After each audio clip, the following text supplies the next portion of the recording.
예, 주일 예배에 나오신 여러분들을 주의 이름으로 환영합니다. 오늘 또 거룩한 예배 가운데 우리가 함께 나왔는데요. 우리 주변의 지체들과 같이 인사하며 함께 교제를 나누겠습니다. 먼저 서로 인사하시고 또 한 주간 좋았던 일, 또 어려웠던 일 서로 격려하는 그런 시간들 우리 잠시 가지고 또 계속해서 우리 예배 가운데 나가겠습니다. 함께 교제하십시다.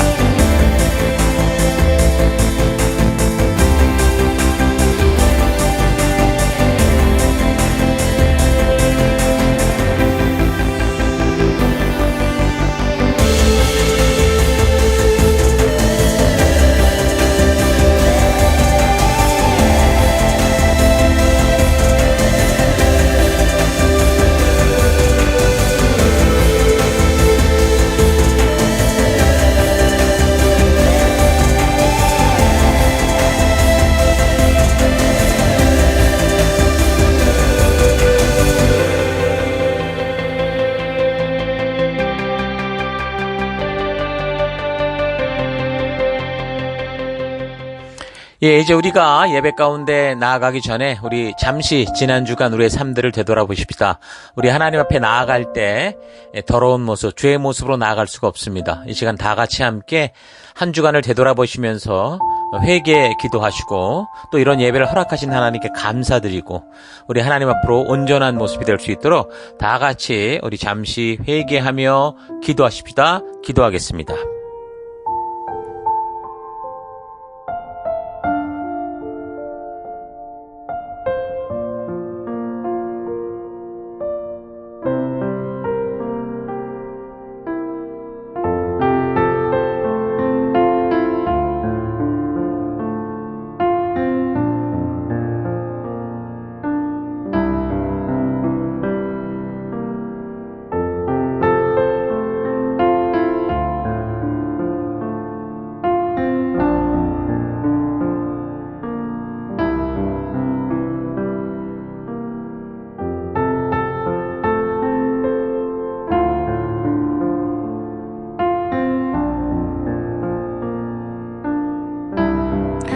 하나님, 지난 한 주간 은혜와 사랑으로 지켜주신 하나님을 찬양하며 감사드립니다.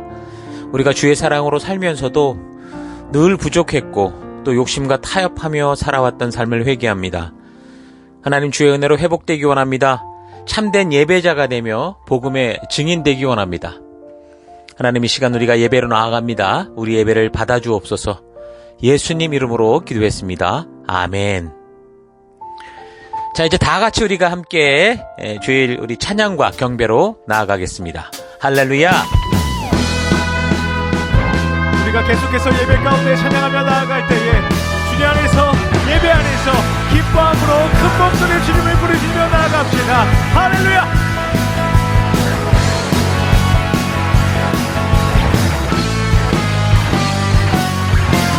주 안에서 기뻐해 주 안에서 기뻐해 주님 주신 기쁨으로 기뻐하라.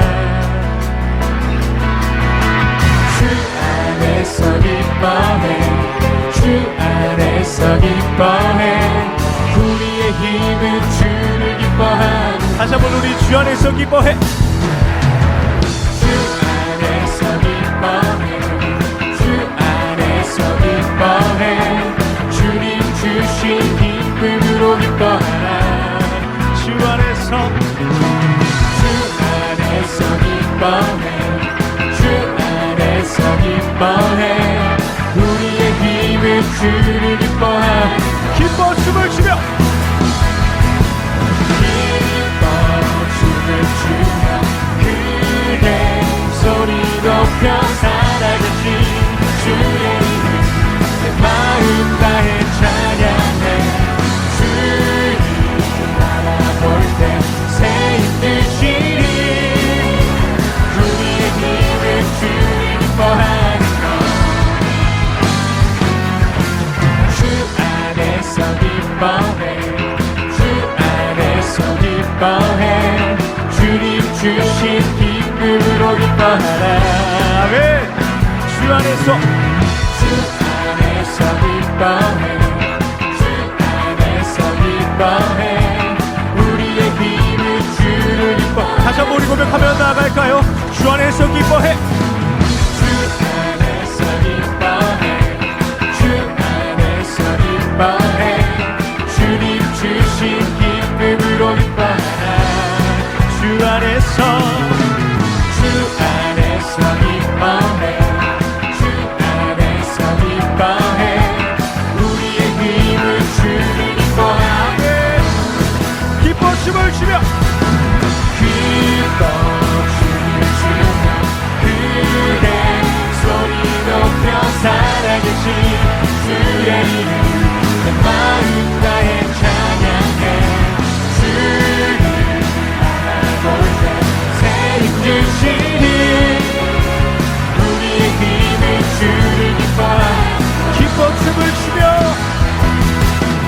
기뻐 춤을 추며 크게 소리 높여 살아계신 주의 이름 마음 다해 찬양해 주님 바라볼 때 새 힘 주시니 우리의 힘을 주를 기뻐하는 것 무화과 나무 마르고 무화과 나무 마르고 포도나무 없어도 주님께 함께 하시니 기뻐하고 즐거워하리로다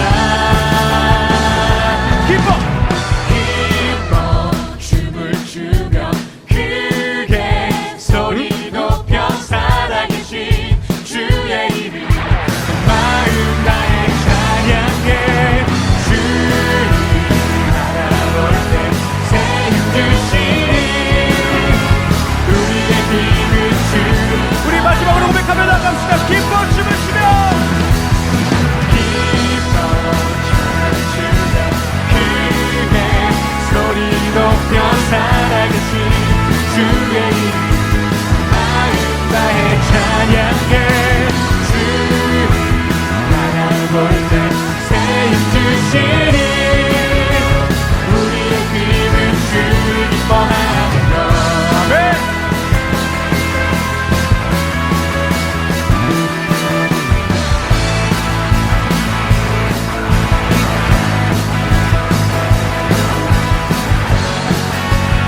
우리에게 새 힘 주시는 주님께 모든 감사와 영광의 박수 올리며 나아갑시다. 아멘.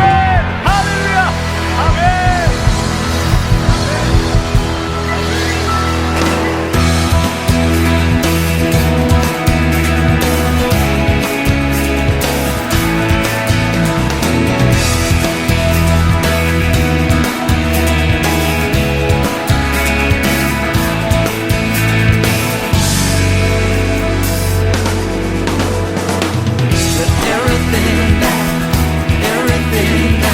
Everything that has been praised the Lord. Everything that has been praised the Lord. Praise you in the morning, praise you in the evening, praise you when I'm young and when I'm old. Praise you when I'm laughing, praise you when I'm grieving, praise you every season of the soul. If we could see how much you're worth, your power, your might, your endless love, then surely we would never cease to praise.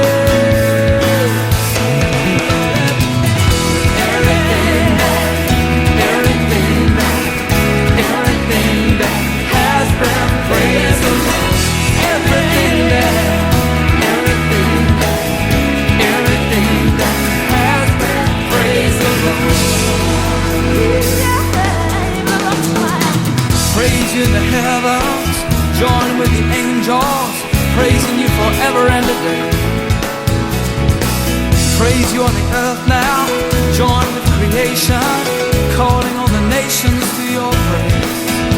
Well, if they could see how much you're worth, your power, your might, your endless love, then surely they would never cease to praise, to praise.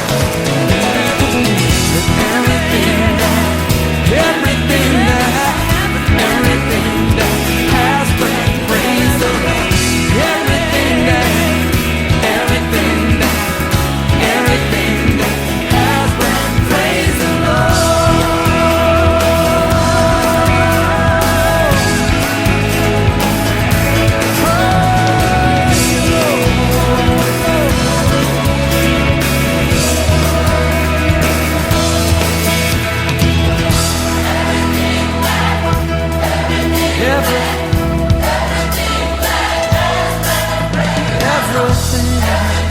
everything, everything that has been. Praise the Lord.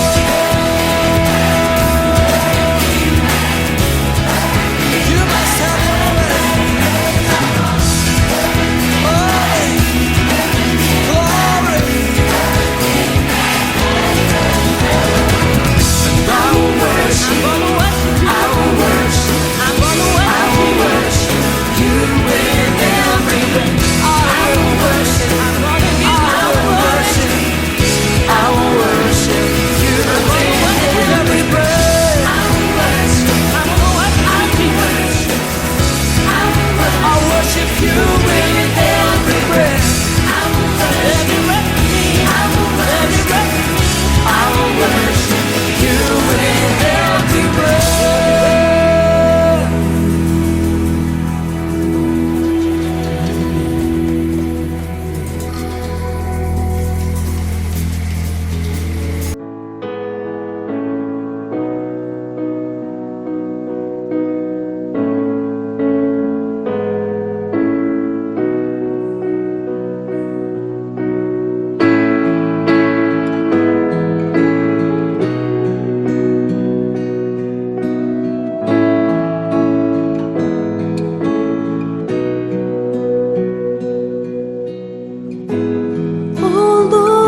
have overcome the grave. Glory fills the highest place. What can separate me now? At the cross I bow my knee, where your love was shed for me. There's no greater love than this. You have overcome the grave. Your glory fills the highest place.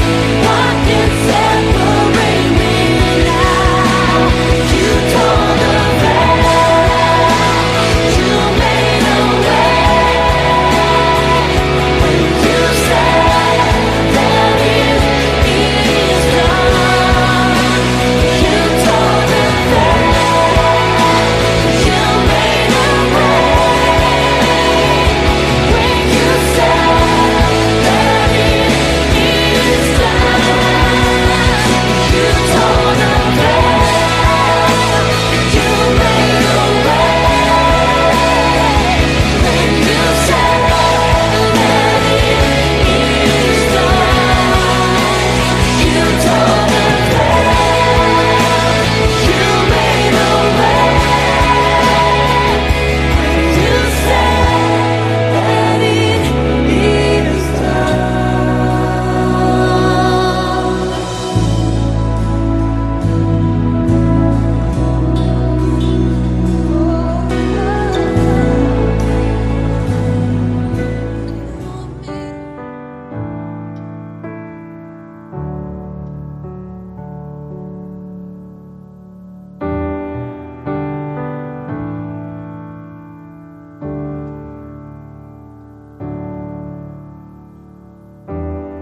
나야 소망 되신 주, 주를 바라봅니다.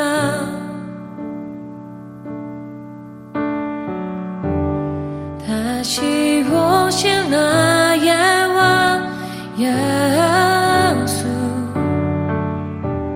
주를 기다립니다.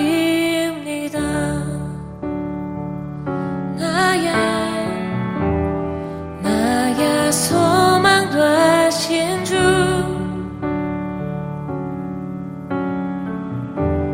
주를 바라봅니다.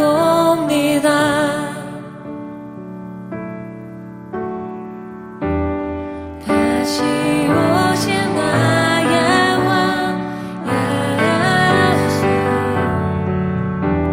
주를 기다립니다.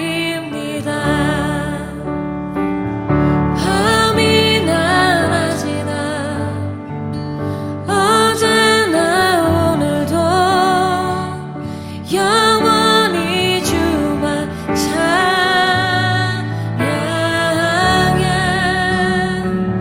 괴롭고 슬플 때 낭망하여 넘어져도 언제나 주만 찬양하겠네.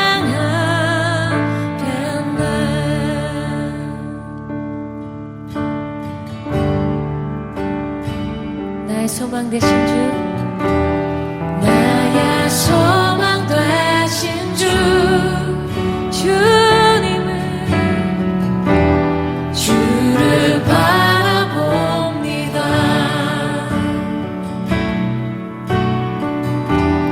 다시 오실 나의 왕 예수, 주를 기다립니다. 밤이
거룩하신 하나님, 주의 백성들이 주의 부르심 앞에 나옵니다.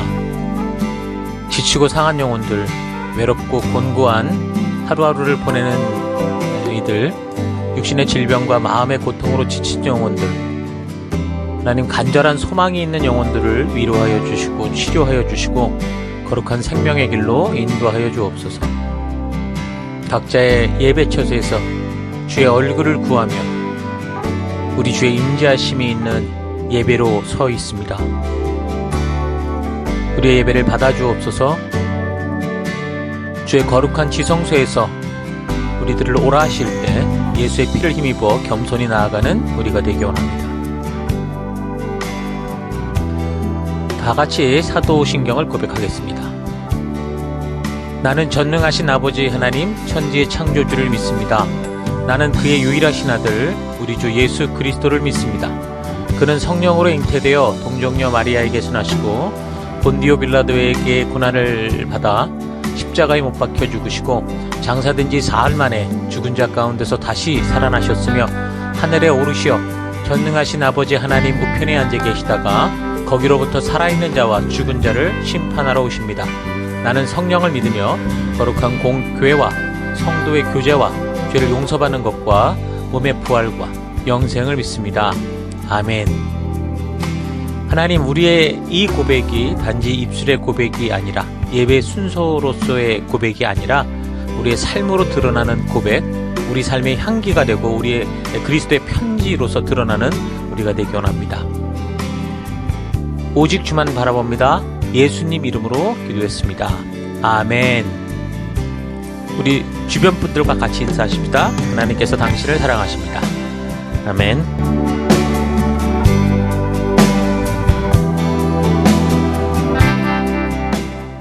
예, 2월 18일 또 우리 하나님 말씀 함께 살펴가도록 하겠습니다. 자, 열왕기하 이제 21번째 시간인데요. 열왕기하의 21장부터 25장까지의 역사를 함께 살펴나가도록 하겠습니다. 약속을 저버린 백성들의 최후, 약속을 저버린 백성들의 최후, 이런 제목으로 우리 계속 우리 하나님 말씀의 역사를 살펴가도록 하겠습니다. 본문에 해당되는 열왕기하 21장 1절에서부터 6절까지 봉독해 드리겠습니다. 므낫세는 왕이 되었을 때에 12살이었다. 그는 예루살렘에서 55해 동안 다스렸다. 그의 어머니는 헵시바이다. 므낫세는 주님께서 보시기에 악한 일을 하였다. 그는 주님께서 이스라엘 자손이 보는 앞에서 쫓아내신 이방 사람들의 역겨운 풍속을 따랐다. 그는 아버지 히스기야가 헐어버린 산당들을 다시 세우고 바알을 섬기는 제단을 쌓았으며 이스라엘 왕 아합이 한 것처럼 아세라 목상도 만들었다. 그는 또 하늘의 별을 숭배하고 섬겼다. 또 그는 주님께서 일찍이 내가 예루살렘 안에 나의 이름을 두겠다고 말씀하신 주님의 성전 안에도 이방신을 섬기는 제단을 만들었다. 주님의 성전 안팎 두 뜰에도 하늘의 별을 섬기는 제단을 만들어 세웠다. 그래서 그는 자기의 아들들을 불살라 바치는 일도 하고 점쟁이를 불러 점을 치게도 하고 마술사를 시켜 마법을 부리게도 하고 악령과 귀신을 불러내어 물어보기도 하였다. 이렇게 하여 그는 주님께서 보시기에 악한 일을 많이 하여 주님께서 진노하시게 하였다. 예. 자, 우리가 지난 시간까지 아수르에 관한 그 심판의 예언을 다루는 내용을 그 나훔서를 살폈는데요. 자, 오늘은 연대기적인 순서로 열왕기하 21장부터 이제 남유다의 마지막 왕, 결국은 이제 약속 백성들이 다 무너지는 그 역사를 살핍니다. 이사야 선지자의 사역 시기가 남유다 왕으로 따지면 요담, 아하스, 히스기야 왕까지 이렇게 이어져서 이사야 36장에서 39장까지 우리가 다루면서 열왕기하 20장의 내용, 그러니까 히스기야 왕의 그런 행적들에 대해서 우리가 살펴보았습니다. 자, 그리고 이제 이후에 그 역사를 살피게 되는데, 이제 BC 701년에 아수르의 산헤립이 남유다를 이제 침공하면서 위기를 맞았었지만, 하나님의 도우심으로 아수르의 군대 18만 5천 명이 하룻밤 사이에 몰살되게 되고, 그러면서 히스기야는 그런 위기를 모면하게 되었죠.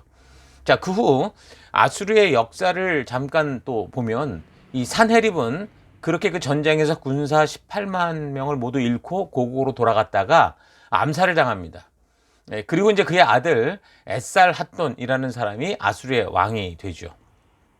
조금 후에 나누겠지만 이 에살핫돈이 유다 왕 므낫세 때에 유다를 침략해서 므낫세 왕을 사로잡아서 바벨론으로 끌고 가 감금시켰다가 풀어주기도 했던 그런 왕입니다. 자, 그리고 뒤를 이어서 아슈르바니팔 이 왕이 되는데 군사적으로나 문화적으로 이때 이제 아수르가 최고의 전성기를 구가해서 영토를 이집트까지 이제 확장을 시킵니다. 자, 그런데도 이제 국력은 아주 쇠약해지기 시작해서 이제 여기저기에서 이제 반란들이 일어나죠. 그러다가 결국 아수르는 이 아슈르바니팔 왕이 죽은 후에 내분이 이제 일어나면서 BC 612년에 바벨론과 메데 연합군에 의해서 패망하게 되는 겁니다.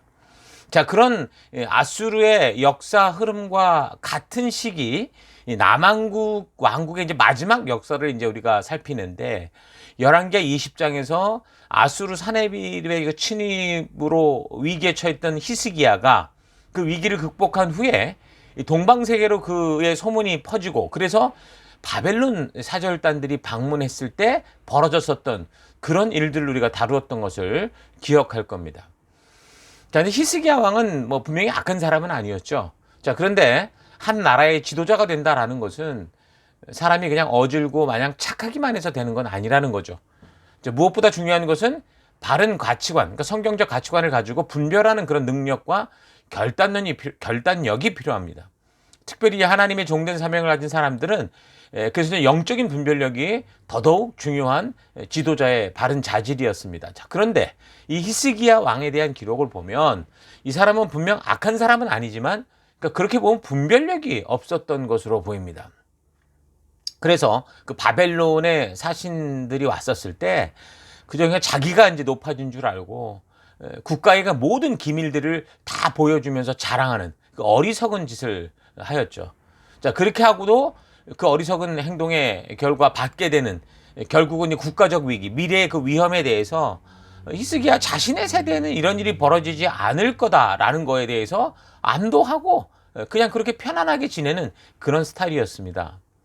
또 우리가 히스기야 다음 세대를 살피면서 알게 되는 건 그 히스기야는 자기 중병에 걸렸다가 그 하나님의 그 전적인 은혜로 나은 다음에 5, 6년 정도가 지났을 때 어떤 일을 했냐면 12살밖에 되지 않는 그 아들, 그 므낫세를 또 왕으로 세워서 공동 섭정을 시작합니다. 자, 그때면 히스기야가 44살 정도였었는데 그렇게 이제 통치를 한 후 18년, 19년 정도 되었을 때 그렇게 이제 아들 12살밖에 되지 않은 아들에게 그런 어떤 이 왕권을 넘긴 거나 마찬가지였죠. 자, 어찌됐든 아들 이 므낫세가 그래서 12살에 왕이 됐다라고 아주 어린 아이니까 히스기야가 아버지로서 공동 통치를 10년 정도 하면서 좀 바른 통치의 그 이 마음과 또 말씀에 대한 개념을 줬어야 되는데 그렇지 못한 것 같아요. 그러니까 이 므낫세가 히스기야를 이어서 12살부터 왕이 된 후 55년이나 되는 긴 기간을 통치하게 되는데 그 아버지와는 정반대로 남유다를 완전히 최악으로 만들죠. 본문을 읽어드렸던 것처럼. 그래서 결국 남유다 왕국은 므낫세 때문에 망했다라고 해도 과언이 아닐 정도였습니다. 나중에 예레미야서를 봐도 그렇고 이 므낫세를 이어서 다음으로 왕이 되는 요시야 같은 경우는 사실 하나님 앞에서 아주 전무후무한 아주 온전한 왕이었었어요. 너무 잘했는데도 결국 그럼에도 불구하고 그 유다가 망하게 되는 길로 가는데 그 이유가 뭐냐면 그 므낫세, 그 아버지 므낫세가 행한 죄악 때문에 하나님께서 유다를 향한 그 진노를 돌이키지 않았다라고 말씀하실 정도였습니다. 그러니까 여기는 므낫세가 행한 일을 간략하게 쓰고 있는데 이 열왕기에는 역대하를 참고하면 33장을 참고하거나 예레미야서 같은 걸 보다 보면 이 사람이 얼마나 악한 짓을 많이 했는지를 알 수 있습니다. 그러니까 이사야 예언자는 죄악의 구렁텅이에 빠진 이 이스라엘을 돌이킬 수 없는 것을 워낙 잘 알았기 때문에 어떤 왕에게 뭐 대놓고 질책한 일이 없었잖아요. 그래서 이제 여간에서는 왕들이 하는 잘못에 대해서 별로 그렇게 적극적으로 뭐 나서지 않았었는데 그런 이사야 선지자도 그 말년에 이 므낫세가 행하는 이 죄악들을 보고 지적을 할 정도였습니다. 정황으로 보면 이사야는 이 일로 인해서 결국 이제 므낫세에게 죽임을 당하는데 나무 통에 갇혀져서 톱으로 썰어 죽였다. 그렇게 지금 보고 있습니다. 자, 이런 이사야의 죽음은 성경에 뭐 공식적으로 이렇게 기록되어 있지는 않지만 뭐 유대인들의 전승을 통해 알 수 있는 것, 그런 기록들을 통해 알 수 있는 것인데, 성경적인 근거로는 16절을 볼 때 우리도 좀 상상이 가능합니다. 2장 16절을 보면 므낫세가 유다에게 범죄하게 하여 여호와께서 보시기에 악을 행한 것 외에도 또 무죄한 자의 피를 심히 많이 흘려 예루살렘이 이 끝에서 저 끝까지 가득하게 하였더라. 이렇게 얘기를 합니다. 자, 그러니까 끝내는 므낫세가 하나님의 보호를 완전히 떠나버리고만 그런 것을 볼 수 있는 거죠. 그러니까 대부분 사람들은 많은 돈이나 또 강한 군사력이 그 나라나 개인을 보호할 수 있다라고 생각하지만, 성경을 자세히 바르게 읽다 보면 절대로 그렇게 보호받지 못하고 오직 하나님의 말씀 안에서만 보호를 받는다라는 걸 우리가 알아야 됩니다. 성도를 향한 하나님의 완전한 보호는 다른 게 아니에요. 바로 말씀입니다. 그 말씀대로 사는 길 안에 이미 보호하심이 있고 인도하심이 있고 축복이 있다라고 분명하게 말씀하고 계시다는 거죠. 이 사실을 잊지 마시기 바랍니다. 자, 그런데 그런 말씀의 가치를 지켜 나가야 될 이 남유다의 왕 므낫세가 이제 앞장서서 우상을 숭배하고 맡겨진 백성들을 탄압하면서 결국 하나님께서 유다를 보호하시는 손을 떠나버리고 마는 거죠. 그러니까 하나님이 버린 게 아니에요.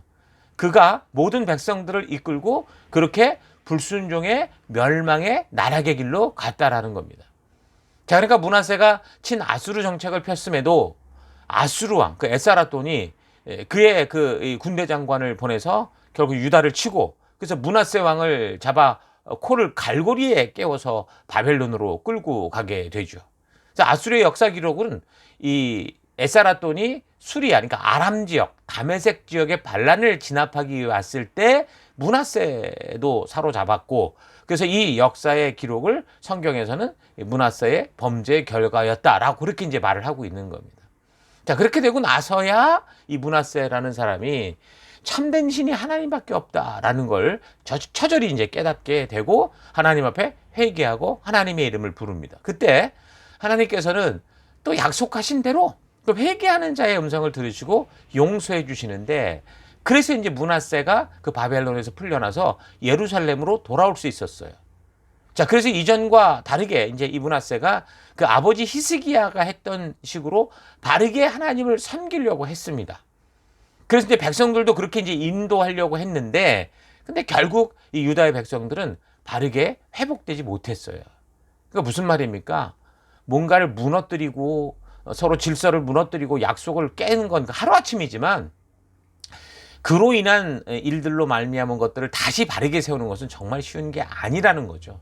그러니까 이미 우상적으로 그렇게 무너져버린 이 백성들의 삶의 태도와 마음이 하나님께로 바르게 돌아오지 못했다라는 거예요. 그 증거로 늘 유다 왕들에게 꼬리표처럼 달려있던 그 산당 우상 숭배를 했다. 계속 이 기록이 그걸 말해주고 있거든요. 자, 그러니까 하나님도 또 하나의 그냥 우상처럼 취급하는, 그러니까 이제는 섞여서 엎치고 덮치고 막 이게 다 섞여버려가지고 무엇이 진짜 하나님이고 뭐가 어떤 가짜인지를 구분하지 못하는, 다 뒤섞여져 버린 이중적 그런 종교성을 가지고 살았다라는 거죠. 여러분, 오늘날도 이 수많은 사람들이 교회 들어올 때 처음부터 이 말씀의 가치로 완전하게 하나님이 누구신지를 알고 그렇게 이제 나의 옛사람이 죽고 새 사람으로 그 가치가 뒤바뀌어져야 되는데, 대부분 그렇지 못하니까 어떻게 해요? 그냥 하나님을 금송아지, 자기가 생각하는 어떤 우상으로 착각을 하고 그게 하나님일 거라고 그냥 자기 스스로 믿고 살아갑니다. 그러니까 그렇게 익숙해지면 어때요? 아무리 이제 진짜 말씀을 통해 진짜를 보여주고 도전을 줘도 결국 저들이 처음에 받았던 그 하나님에 대한 인식, 그 금송아지 형상을 벗어나지 못해요. 그래서 교회에 오는 것 자체가 하나님을 내가 원하는 대로 움직일 수 있다고 하는, 그러니까 오늘날 수많은 교회 속에서 수많은 교인들이 그들이 기도하고 그들이 바라는 게 그거 아닙니까? 결국 내가 기도하고 원하는 대로 하나님이 움직여내는 거. 다 그 목적에서 종교 희망을 반복하고 있는 그런 게 바로 이런 현실과 똑같다라는 거죠. 므낫세는 이런 역사를 남기고 죽었어요. 그는 뭐 악했다, 그리고 이제 회개하고 돌아왔다고 하고 열심히 했다고 하지만 결국 그런 역사를 남기고 죽어갔어요. 자, 그리고 나서 그 다음 므낫세의 아들 아몬이라는 사람이 이제 왕이 되는데 22살이었습니다. 이 아몬이라는 왕도 아버지가 므낫세 이 왕이 어떤 역사를 살았고 어떤 끔찍한 일을 당했는가라는 걸 알았을 텐데도 이 아들 아몬은 그 열조의 하나님 여호와를 버리고 아버지가 원래 악했을 때 행했던 그 길로 그대로 행하는 거죠. 그러니까 그렇게 그 흐름을 막을 수가 없다라는 거예요. 그래서 이제 그 신복들이 일어나서 이 왕을 반역해서 왕궁에서 그를 죽입니다. 역사 기록을 보면 이 아몬이 아수르에게 그렇게 당하면서도 계속 친아수르 정책을 폈다는 거예요. 그러니까 이제 친 이집트 중심의 신하들이 이 아몬 왕을 살해하게 되는데, 자, 그러니까 백성들이 또 이 아수르의 보복이 또 두려웠던 거죠. 그래서 그 친 이집트파 신하들을 잡아 죽이고, 그리고 이제 아몬의 아들 요시야를 드디어 이제 왕으로 추대하게 되는 겁니다. 근데 그때 이 요시야의 나이가 8살이었어요. 8살. 자, 그렇게 보면 아몬이 아마 16살쯤 아마 이 요시야를 낳았던 것으로 보입니다. 어쨌든 이렇게 해서 요시야 왕이 이제 8세에 왕이 되었는데, 이 왕이 여호와 보시기에 정직하게 행했고 조상 다윗의 모든 길로 행하고 좌우로 치우치지 않았다라고 이제 열왕기서 기자는 그렇게 적고 있습니다. 자, 그렇게 보면 어떻게 그 어린아이가 바른 길을 걷는 그 방향으로 갈 수 있었을까? 히스기야는 선한 왕이라고 하는데, 근데 그에게서 그 아들 악한 므낫세가 나왔고, 또 므낫세, 아몬 같은 악한 왕들, 요시야로 따지면 아버지, 할아버지가 전부 악한 왕이었는데, 이 요시야는 정말 하나님이 눈을 뜨고 봐도 너무 온전한, 눈을 씻고 찾을 수 없는 그런 최고의 선하고 바른 왕으로 나왔단 말입니다. 어떤 게 이런 것들을 결정하게 될까요? 뭐 여러 가지 많은 이유가 있겠지만 그 중에 아주 중요한 것은 부모님의 영향력 때문이라는 겁니다. 이렇게 볼 때 이제 여기서 아버지의 역할보다는 어머니의 역할을 잘 주의해서 봐야 되겠죠. 요시야의 어머니 이 여디다라는 사람은 참 바른 사람이었던 것 같아요. 할아버지 므낫세나 아버지 아몬, 그러니까 남편 아몬은 정말 못된 것만 보여줬음에도 불구하고 이 사람은 그 아들 요아시아가 말씀 중심에 선 착한 사람이 될 수 있도록 인도했던 걸 보면 부모님 중에 아버지가 아니라 분명히 그 어머니의 바른 신앙 교육 때문에 이 아이 요시아가 바른 삶으로 나아갔다, 그렇게 볼 수 있는 거죠. 그런 아이들의 그 기초 인격의 어떤 결정적 영향은 사실 삶의 이 구조로 볼 때 아버지보다 엄마에게 더 많은 비중이 있습니다. 자, 그러니까 정확히 말하면 이런 거예요. 아버지처럼 아이들과 시간을 많이 보내지 못하는 사람보다 어머니처럼 아이들과 많은 시간을 보내면서 함께하고 그들을 보호하고 그들에게 교육하는, 그러니까 아이의 가치관 형성에 영향을 주는 그 사람, 그런 사람들에 의해 아이의 어떤 기초 성격들, 인격들이 형성이 되겠죠. 그렇다면 이제 꼭 어머니가 아닐 수도 있다라는 거예요. 예전에는 보통 아버지가 밖에 나가서 일을 하고 집안의 생계를 책임졌기 때문에 어머니는 이제 집에서 가족을 보살피는 그런 일을 맡긴 했단 말입니다. 그래서 엄마의 역할이 뭐 가사뿐만이 아니라 육아에 1차적인 책임이 있었고, 아버지는 이제 2차적인 위치로 이제 빠져 있었었죠. 이제 과거 그렇게 사회 환경이 엄마와 아빠의 어떤 역할을 구분하게 했었단 말이에요. 그래서 이제 여러 학자들도 그때 이제 엄마의 역할이 아동 발달에 절대적인 영향을 미친다, 이런 식으로 이제 알고 있었죠. 자, 그래서 자녀의 신체, 정서, 뭐 인격 형성, 사회화, 그러니까 전반적인 자녀 인격과 태도 형성에 대해서 어머니에게 그 이제 많은 역할들이 있었고, 반면에 아버지는 자녀들이 이제 사회성 발달, 뭐 인지 발달, 동기부여, 이런 역할을 했다. 자, 그런 식으로 보통 우리가 알고 있었습니다. 배웠습니다. 자, 그러나 요즘은 부모가 지금 이제 모두 일을 하는 경우가 또 많이 있고 증가하고 있기 때문에, 그래서 자녀 양육에 있어서 아이들의 인격과 가치관 형성에 중요한 영향을 미치는, 그러니까 아이와 많은 시간을 보내는 사람들이 누구냐를 분별하기가 쉽지 않습니다. 그러나 중요한 것은 어린 시절 아이들은 자기와 시간을 많이 보내게 되는 사람들, 그 돌보아주는 사람들, 자기를 가르치는 사람들의 도덕적 가치, 그들의 윤리 수준, 그들의 신앙 습관, 태도 등에 의해서 세상을 보는 눈, 자신의 정체성을 발견해 간다라는 거죠. 갓난아이일 때는 가까운 주변의 세계와 그 나머지 세계를 구분하지 못합니다. 그저 크게 울거나 표정과 몸짓을 통해서 자기를 둘러싼 온 세계의 사랑을, 관심을 얻으려고 노력할 뿐이죠. 그래서 이 시기에 이제 어머니의 사랑, 그러니까 시간을 많이 보내고 그를 계속 집중하고 있는 그런 사람의 사랑은 아이에게 그냥 온 세상 그 자체인 거예요. 그래서 어머니의 사랑을 충분히 받음으로써 신체적인 접촉을 통한 애정 표현에도 익숙해지고 누군가를 양육하고 보호하는 그런 역할들도 배운다는 거죠. 또한 이런 체험을 통해서 공간에 대한 감각도 기르고 평안하고 만족스러운 느낌이 뭐다라는 것도 알게 되는 거예요.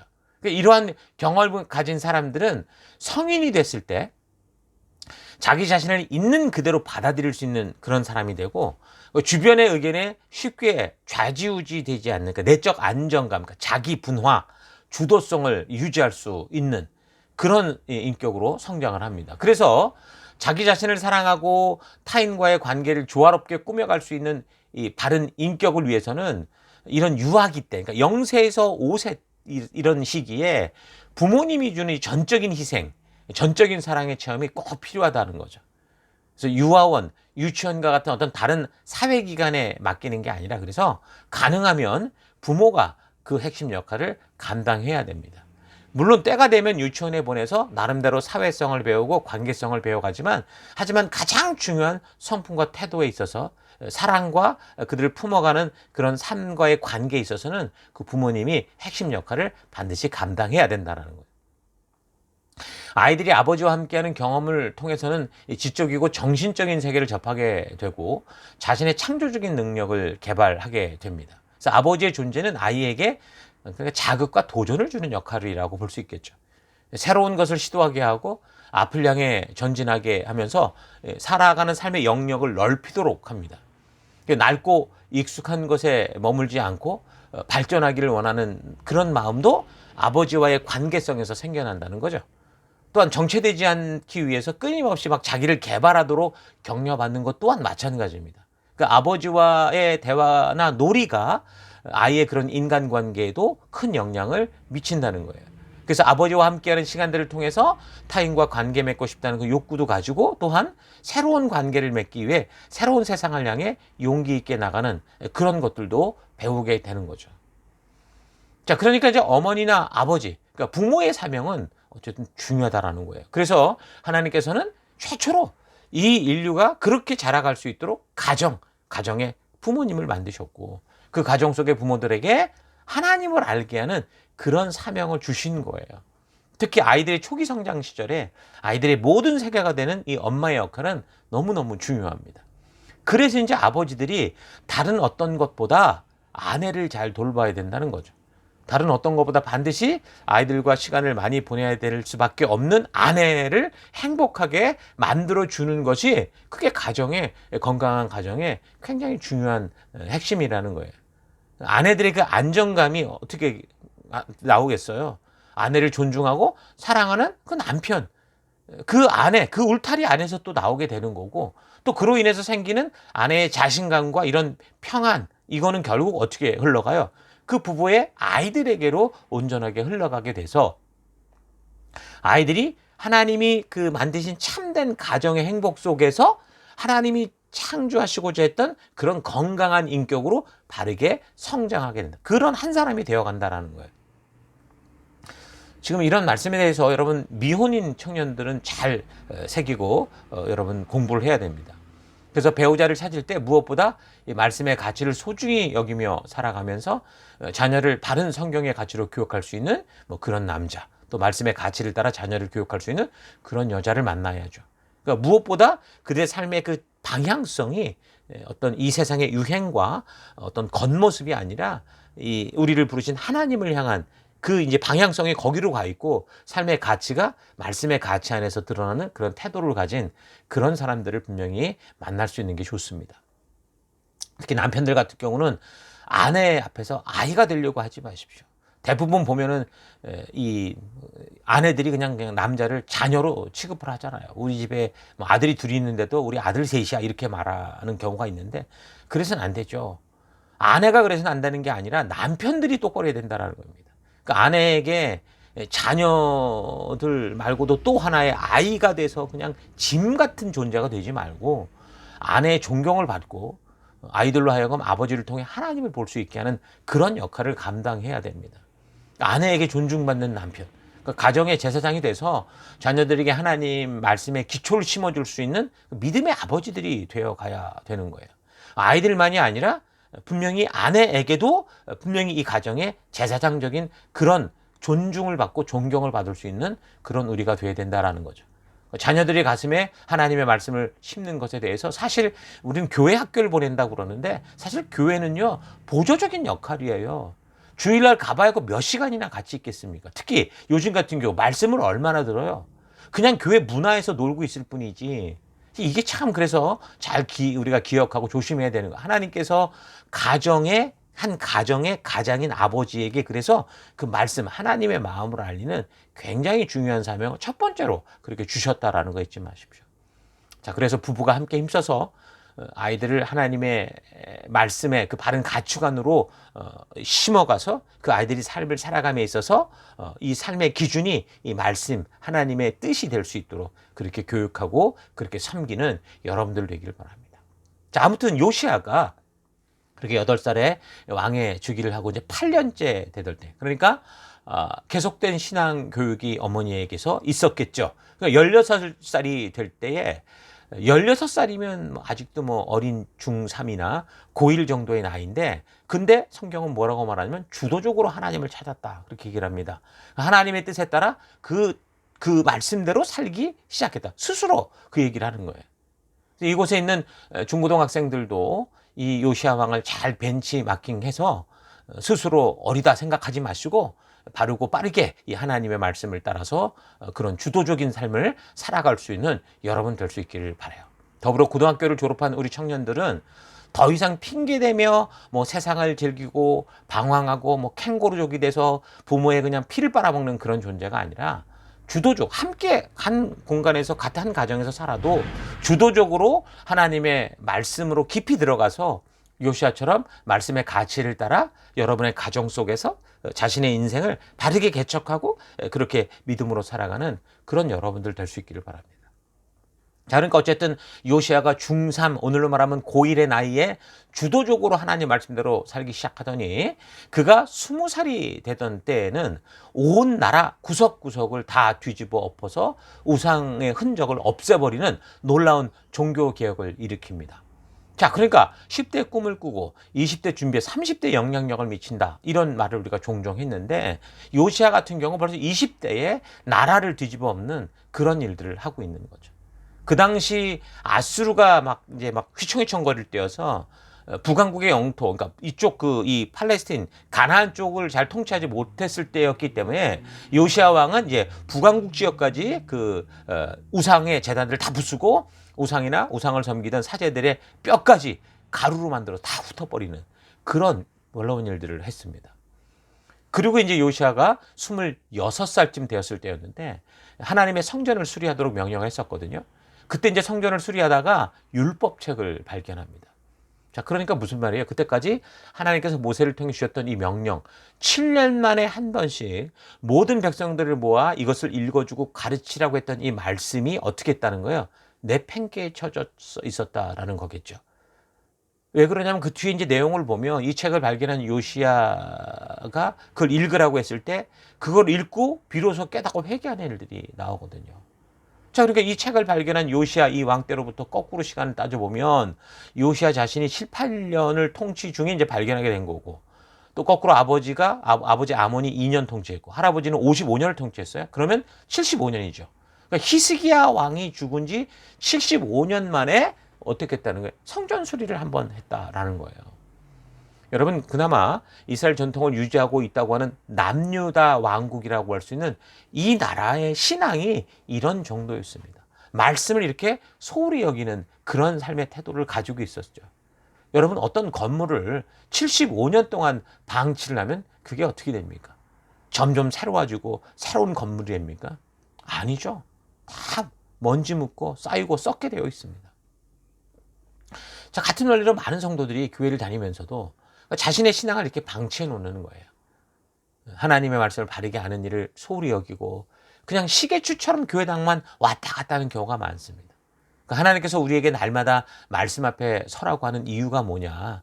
그게 바로 우리의 삶 구석구석을 날마다 정결케 하기 위해서인데 그냥 그 말씀을 가져다가 한 집안 한 구석에 방치하고 그래서 믿음의 삶에 먼지가 끼고 거미줄이 쳐져서 실제로 그 말씀 안에 깔끔하게 정리되어야 될 우리의 마음은 먼지로 덮여 있고 그러다 보니 그 안에 말씀이 들어가려고 하면 자꾸 실증이 내는 그런 일들이 생기는 거죠. 여러분, 이것처럼 여러분 안에 만약에 이런 하나님의 말씀의 전이 무너진 채로 방치돼 있다면 여러분 속히 회복할 수 있기를 바랍니다.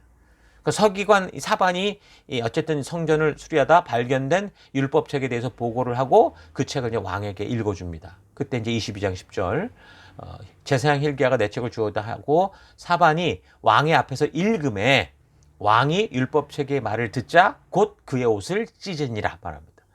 여러분, 서기관 사반도 결국 이걸 처음 읽어보는 거고 듣는 요시야도 지금 처음 듣는 거라는 거죠. 처음 읽어보는 서기관이 처음 들어보는 요시야 왕에게 이 말씀을 읽어주기만 했는데 읽어주는 것을 듣기만 하고도 요시야 왕이 대성통곡하고 옷을 찢으면서 회개하는 그런 모습인 거죠. 그 서기관 사반이 무슨 성경 학교를 다녀와서 그렇게 배운 것도 아니고 잘 풀어 설명했다는 것도 아닌데 그냥 읽어주기만 했는데도 불구하고 이런 일이 벌어지는 거예요. 그러니까 하나님이 주신 성도의 사명, 하나님 나라를 이끌어가야 될 그 법도와 규례와 명령이 뭐다라는 이 정확한 기준이 보이고 들리기 시작하니까 그가 그 앞에서 회개하고 돌이켜서는 그런 일이 벌어지는 거죠. 자, 그래서 성도들도 말씀을 읽고 들을 때 이 요리사에 의해서 다 된 음식을 먹는 목사가 다 조리해가지고 그저 그냥 심지어 그냥 닌게르만 맞으면 다 나는 것처럼 그런 인생을 살아서는 안 되고 어떤 재료가 떨어져도 스스로 요리해낼 수 있는 그런 성도가 돼야 돼요. 말씀을 읽고 들을 때 깨닫는 거 그건 성령이 행하시는 사역이거든요. 그러니까 바르게 듣고 진실을 듣는 게 굉장히 중요해요. 그래서 아무리 똑똑하고 지능이 좋아도 같은 설교를 듣고 이해하지 못하고 믿지 못하는 사람들이 있는가 하면 그렇지 않고 아무리 시골 할머니라고 해도 같은 설교를 듣고 하나님의 음성이 들리고 이해가 돼서 회개하고 눈물 흘리고 은혜 받고 삶이 변화되는 그런 사람들이 있습니다. 자, 그러니까 깨달음이란 목사의 능력이 아니라 뭐예요?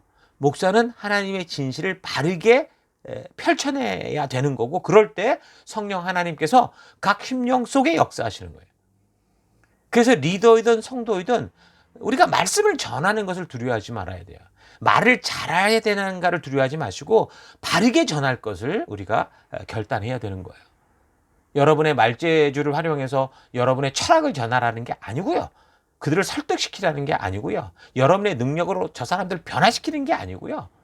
개인의 사견을 빼고 하나님의 말씀만을, 이 진리만을, 하나님의 진정한 뜻만을 가감없이 읽어주고 들려주고 알려주라는 거죠. 자, 그러면 성령께서 역사하시는 거예요. 그래서 우리가 이렇게 모든 성도들이 모이는 주일 강단을 통해 바로 그런 일들을 하려고 하는 거예요.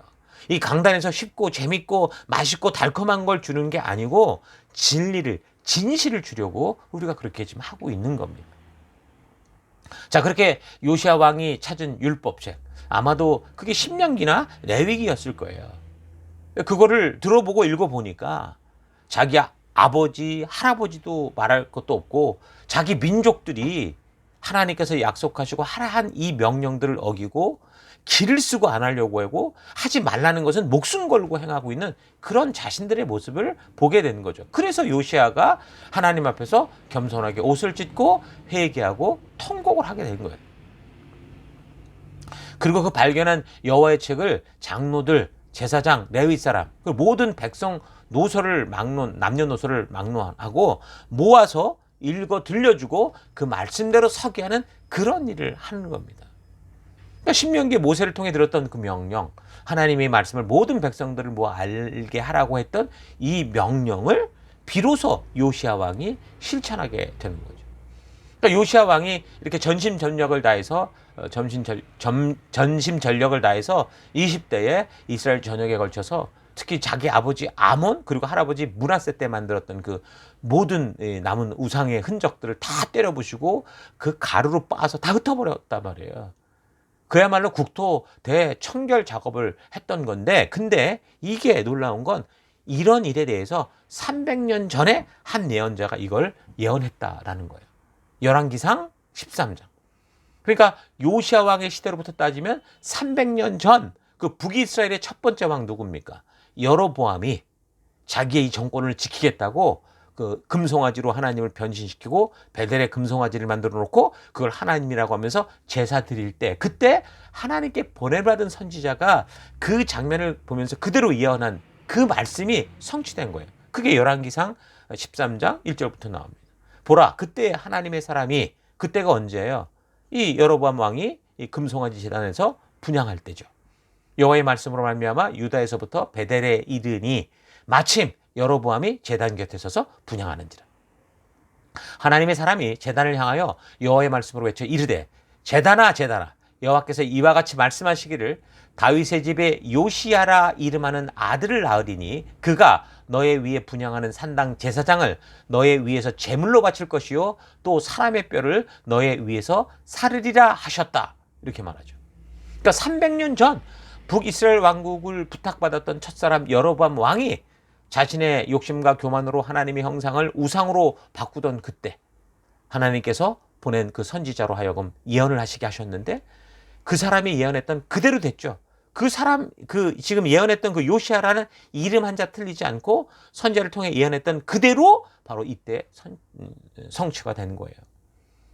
그래서 우리는 이런 역사적 사건을 통해서 세상의 역사는 자유의지를 가진 사람들로 인해서 막 얽히고 꼬이고 자기 마음대로 가다가 실타래를 전혀 풀 수 없는 것처럼 돼도 결국 어떻게 하는 거예요? 하나님은 당신이 말씀하신 대로 그 역사를 이루어간다라는 사실을 잊지 말아야 돼요. 그러므로 지금 여러분들이 말씀의 가치대로 살려다가 보이는 이 억울한 일들, 회복될지 않을 것 같은 이 세상의 일들을 보면서 괜히 여러분 억울해하지 마십시오. 하나님을 괜히 원망하지 마십시오. 오히려 하나님을 더 굳게 믿고 지금 하나님이 300년 전 그 말씀을 그대로 성취해내듯이 반드시 그 약속을 이루실 하나님을 믿는 신실한 믿음으로 여러분 살아가는 여러분과 제가 되기를 바랍니다. 여기 아직도 하나님을 모르는 사람들 혹시 계십니까? 아직도 믿음이 생기지 않는 그런 분들 계십니까? 그럼 뭘 보고 하나님을 만나기를 원하십니까? 괜한 뭐 기적과 표적과 같은 그런 일들 기대하지 마시고, 오늘날처럼 과학이 이렇게 발달한 이런 시대에도 다 무슨 신앙 그러면 무슨 이상한 현상을 경험하는 거라고 착각을 합니다. 그래가지고 자기가 살만할 때는 멀쩡하다가 뭔가 힘들어질 때 뭔가를 의지해야 되니까 다 박사 석사를 가지고 있는 사람들도 전부 이상한 우상을 기대고 쫓아가는 일들이 많죠. 여러분 그렇게 하지 마시고 하나님께서 지금 말씀하신 이 성경을 좀 읽으십시오. 그리고 이 성경에 쓰인 대로 이 수천 년의 역사가 그대로 지금 성취되고 이루어지고 있다라는 이 사실을 보고 겸손히 여러분 하나님의 앞으로 나오길 바랍니다. 여러분들이 정말 생명의 길, 축복의 길을 찾고자 한다면 이 성경을 통해 부인할 수 없는 하나님의 역사가 말씀 그대로 이루어지고 있는 이 사실을 보고 그걸 믿고 그럼 말씀의 가치대로 나아가면 정말 살아계신 하나님을 여러분들이 만나게 될 겁니다. 성경이 말씀하는 축복은요, 지극정성을 통해 받는 게 아니에요. 무슨 기적과 표적을 통해 받는 게 아니에요. 말씀의 가치대로 살아갈 때, 순종할 때 받는 거다. 그렇게 분명히 말씀하고 있습니다. 어떤 사람이든 정말 진실하게 하나님을 찾고자 해서 성경을 통해 그것이 사실인지 확인하려고 한다면 여러분 정말 살아계신 하나님을 만나게 될 거예요. 그냥 성경 덮어놓고 자꾸 이상한 소리 듣고 이상한 현상을 쫓아가지 않고 성경을 펴고 이 역사를 통해 하나님이 누구신가를 알기 원한다고 정말 진정한 마음이 있다면 여러분 이 성경을 통해 하나님을 반드시 만나게 될 겁니다. 그럼 여러분 그래서 이상한 기적과 표적 이런 데 마음 두지 마시고 역사 속에서 이 성경의 말씀대로 정말 이루어져 가고 있는 이 역사를 여러분들이 듣고 다시 확인해 보고 그래서 이 사실 한번 찾아보십시오. 분명히 여러분 살아계신 그 역사 속에 살아계신 하나님을 만나게 될 겁니다. 그렇게 예수님의 존재를 뒤집어 엎으려던 세상에 많은 사람들이 있었어요. 그래서 성경을 파고 들어가, 성경을 없애려니 성경을 알아야 되잖아요. 그 성경을 그래서 파고 들어가다가 오히려 하나님의 살아계심을 만난 일들이 얼마나 많은지 몰라요. 여러분 그 중에 하나 배너라는 영화 아시죠? 1880년도에 그 유명했던 그 작품. 이것도 똑같은 이런 사람들의 그 몸부림의 결과였어요. 미국의 변호사였고 남북전쟁 당시 북군의 장교였고 정치가로서 또한 저술가로서 문학적인 천재라고 불렸던 루 웰리스라는 사람이 있었습니다. 이 사람이 그래서 이제 이 성경이 가짜다, 이 기독교 역사가 가짜라는 걸 이제 증명해 내려고 유럽과 미국의 유명한 도서관에서 기독교를 파괴할 그 자료들을 찾으면서 2년 동안 연구를 했습니다. 그러나 그가 성경에 대해 자료를 찾고 스스로 읽어가는 가운데 성경 속에서 거짓된 것을 발견하기는커녕 도리어 성경의 진실을 발견하게 되죠. 결국 성령의 감화를 받습니다. 그래서 그는 예수님이 확실하게 죽으신 것을 그리고 부활하신 것을 믿는 사람이 되죠. 그리고 그 후에 그는 기독교는 거짓된 것이라고 쓰려고 했던 그 생각을 바꿔서 예수님은 살아계신 하나님의 아들이었다라는 것을 증거하기 위해 책을 쓰게 되는데 그 책이 유명한 배너라는 책인 거예요. 이런 믿음의 갈등이 있다는 대부분의 사람들은 그저 이상한 기적 같은 이 현상을 자꾸 경험하려고 하는 그런 갈등이 있는 걸 봅니다. 그러나 정말 진정한 진리에 대한 갈증이 있다면 여러분 성경을 찾고 그 하나님의 말씀을 진심으로 대하게 될 때 진정한 진리를 만나고 진정한 믿음을 만나게 됩니다. 그러므로 교회에 와서 사람들이 성경을 읽게 하고 말씀을 만나게 하는 거, 이거 두려워하지 말아야 되는 거예요. 그러니까 하나님은 지금 이 성경의 역사를 통해 하나님의 살아계심을 분명히 알게 하려고 교회로 사람들을 그렇게 보냈는데 교회는 오히려 그 사람들이 듣기 힘들 거야, 어려워할 거야, 이런 식으로 지레짐작하고 아예 가르치 않는 경우가 되게 많죠. 그렇게 이제 숙달된 사람들이 교회를 40년, 50년 다녔는데도 성경을 모르는 거예요. 그 성경을 모르는 건 하나님을 제대로 모른다는 거잖아요. 이거 참 착각입니다. 여러분, 하나님께서는 이 성경을 듣고 바르게 이 진리를 대할 때 사람들이 변화될 수 있도록 하셨어요. 요시야 왕이 그랬던 것처럼. 그래서 사람들은 말씀이 선포되고 성경에 대해서만 듣게 될 때 정말 하나님의 진리가 뭐다, 진심이 뭐다라는 걸 알게 될 때 그 성경에 저자이신 성령 하나님께서 직접적으로 심령들을 만져주시고 변화시키는 거예요. 여러분 이런 사실 잊지 마시고 우리가 그렇게 말씀 가운데 바르게 나아가고 무엇보다 우리 교회는 다른 게 아니라 이 성경, 이 하나님이 담아 놓으신 이 역사를 온전하고 바르게 온전하게 전하는 우리가 될 수 있기를 바랍니다. 요시야 왕이 말씀을 듣고 깨닫게 된 후에 이제 온전한 마음으로 율법 체계의 말씀대로 이제 순종하는 삶을 사는데 그래서 이제 유월절을 대대적으로 이제 지킬 수 있도록 그걸 명합니다. 23장 21절을 보면 왕이 뭇 백성들에게 명령하여 이르되 이 언약책에 기록된 대로 유월절을 지켜라. 그렇게 얘기를 합니다. 근데 22절부터 뭐라고 하냐면 사사가 이스라엘을 다스리니까 사사 시대부터 이스라엘 여러 왕의 시대, 그러니까 지금 분열왕국 시대를 말하겠죠. 그리고 유다의 여러 왕 시대, 이 남왕국의 여러 왕 시대, 여러 왕들이 있었는데 그 지금 우리가 들었던 위에 그나마 좀 괜찮았던 왕들의 얘기를 들었는데도 이렇게 유월절을 지킨 일이 없었더니 라고 말합니다. 23절 요시야 왕 18째 해에 예루살렘에서 여호와 앞에서 이 유월절을 지켰더라. 그러니까 이 말씀대로라면 사사 시대부터 바르게 지킨 적이 없다라는 거예요. 그렇게 보면 어떠는 거예요? 다윗도 어쩌면 포함될 수 있어요. 솔로몬 당연한 거고요. 자, 그러니까 다윗 같은 사람도 성품이 정직하고 반듯해도 성경을 안 보면 우리가 아는 것처럼 실수를 했던 거고, 솔로몬은 성경을 3권씩이나 기록할 만큼의 지혜가 있는 지혜 은사를 가진 사람이라고는 해도 하나님과의 약속, 율법을 바르게 지키지 않고 그 하나님의 의도를 알지 못하니 어떻게 하는 거예요? 별 수 없이 세속으로 끌려 들어가는 그런 일이 생겨났다는 거예요. 그 말씀이 중요한 거예요. 말씀대로 전하는 게 우리의 사명인 거예요. 자, 이렇게 요시야는 이 참으로 남유다 왕 중에 가장 하나님의 말씀대로 온전하게 순종하는 전무후무한 신실한 최고의 왕이었다고 할 수 있습니다. 23장 25절도 그렇게 얘기를 하죠. 요시야는 요시야 전에도 없었고 후에도 그와 같은 자가 없었다. 어떻게 해요? 요시아 같이 마음을 다하고 뜻을 다하여 힘을 다하여 모세의 모든 율법을 따라 여호와께 돌이킨 왕, 이런 사람이 없었다. 전무후무하다 얘기를 합니다. 자, 그런데 이렇게까지 요시아가 하나님 말씀대로 순종하며 거룩한 노력을 하는데도 성경은 뭐라고 말하냐? 하나님의 진노가 풀리지 않았다. 그래요. 왜 그러냐면 23장 26절. 그러나 여호와께서 유다를 향하여 내리신 그 크게 다하오르는 진노를 돌이키지 아니하셨으니, 왜 그러냐면 므낫세가 여호와를 경록해 한 그 모든 경로 때문이다, 이렇게 말합니다. 지금 이 시기쯤이면 므낫세가 죽은 지 20년이 넘은 시대예요. 근데 지금 이 성경은 하나님의 진노가 풀리지 않았다라고 말합니다. 진노를 풀지 않는 하나님. 여러분, 이런 하나님에 대해 들어봤습니까? 늘 용서하시고 뭐 그냥 우리한테 늘 웃으시는 그런 분이라고. 그러니까 늘 그저 우리가 어떤 사진을 봐도 뭐 예수님 사진은 화내지도 않고 늘 웃고 있는 뭐 사진 쪽의 그림처럼 그렇게 존재하고 그런 식으로 우리가 생각을 하죠. 그러나 성경은 지금 보듯이 절대 그렇지 않아요. 그것만이 아니라 우리가 성경을 잘 몰라서 그렇지 하나님의 이런 진노와 분노와 보복과 이런 모습은 성경 곳곳에 있습니다. 또 우리는 맨날 자기 문제만 붙들고 내가 원하는 거 받아내려고 씨름하다 보니까 하나님이 진노하실 때 지금 뭐 20년간, 40년간, 70년간, 때로는 400년씩이나 진노하신다라는 걸 풀지 않고, 그러니까 죄인에게 보복하시고 대적하신다는 그 사실을 전혀 모르는 거죠.